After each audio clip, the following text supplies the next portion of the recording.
The single most common question I get regarding my Savage Chopper build is, can I have your wiring diagram? And my answer has always been, no. And that's not me trying to gatekeep it or anything. The kind of embarrassing truth is, I don't really have a wiring diagram. At least not one that is good enough to share with the rest of the world. But that changes today. You see, when I made my new gas tank, I could no longer hide my wires underneath the tank, and they are way too ugly to be out in the open, so I will have to do a rewire. And this time around, I have made a proper wiring diagram. Actually, I made 3. The first one is the bare minimum just to get the bike running. The second one is my interpretation of a classic chopper wiring diagram. And the third one, the one I'm actually using, I like to call the extended chopper wiring. But I thought we would start out by looking at the stock wiring diagram. This is a stock wiring diagram for a 1995 Savage. It's taken from the Climber manual. And even though this is for a 95, because that's what I have, the components on the bike is pretty much exactly the same no matter what year you have. There might be some differences in the wire colors and the way they are routed, but nothing you won't be able to figure out by looking at the stock wiring diagram for your particular year. Anyway, I can understand why people find this diagram a bit intimidating. I do too. Lots of wires and colors and things that you don't even know why they are there, and some of the things don't even need to be there. So that's why I made this wiring diagram. I like to call it the bare minimum. I think it might be a good idea to quickly go through all the components of this wiring diagram. Just a brief explanation of what it does and what it looks like in real life. I think that will help you when you have to wire your bike. Because even if I give you a complete wiring diagram that actually works, you will still have to modify it to make it work with the components that you are running on your motorcycle. Alright, let's get back into the wiring diagram.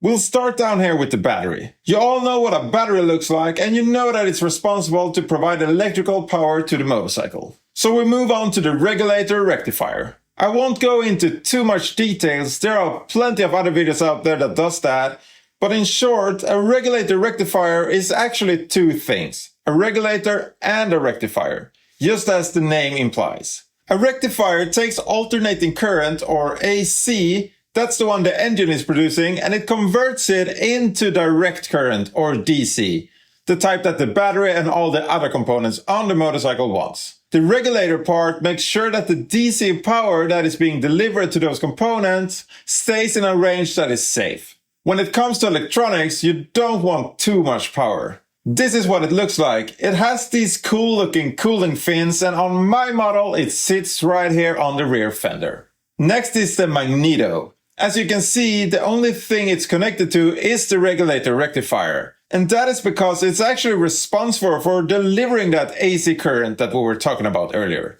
It sits inside the engine, so I can't really show it to you, but it doesn't really matter. The important part for you to know is that these 3 yellow wires right here is the ones coming from the Magneto. And this right here is the pickup coil. It's responsible for sending a signal to the igniter to let it know when to make the spark plug go boom inside the engine. Once again, it's inside the engine, but these green and orange wires are the ones that are connected to it.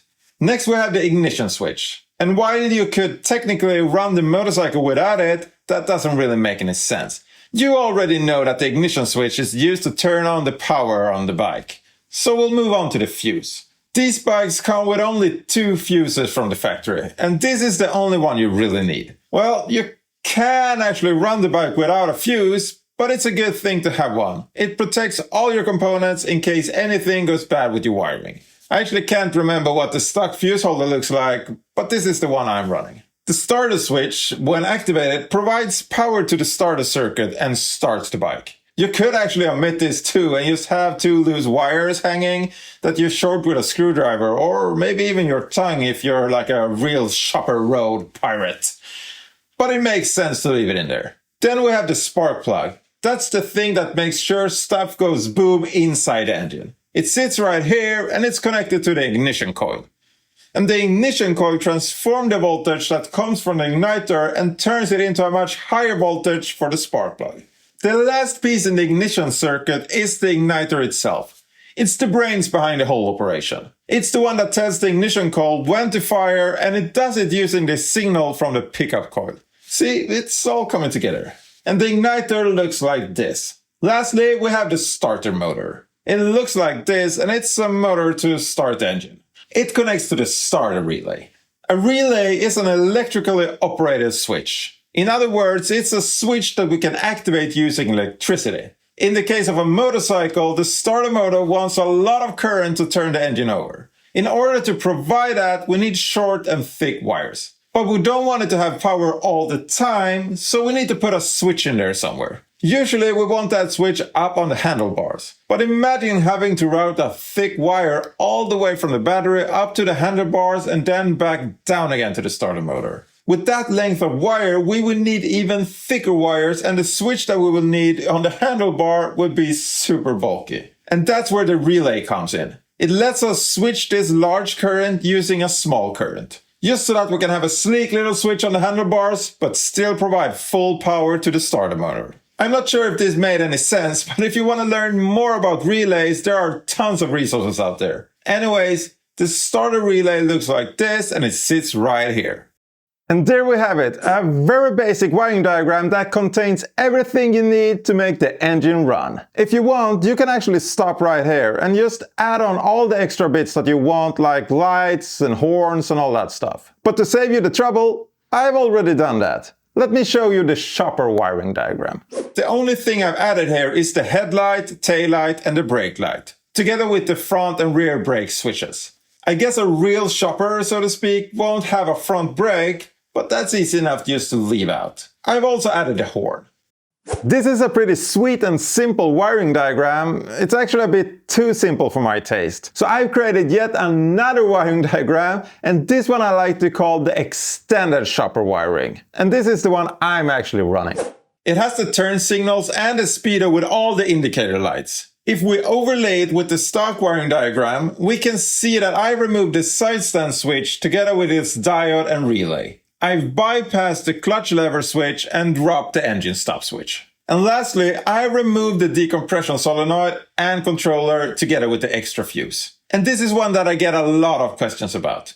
To be able to remove the decompression controller, you need to take the yellow and green wire that comes from the clutch switch or the starter switch, depending on if you have removed the clutch switch or not, and connect it to the yellow and black wire that comes from the starter relay.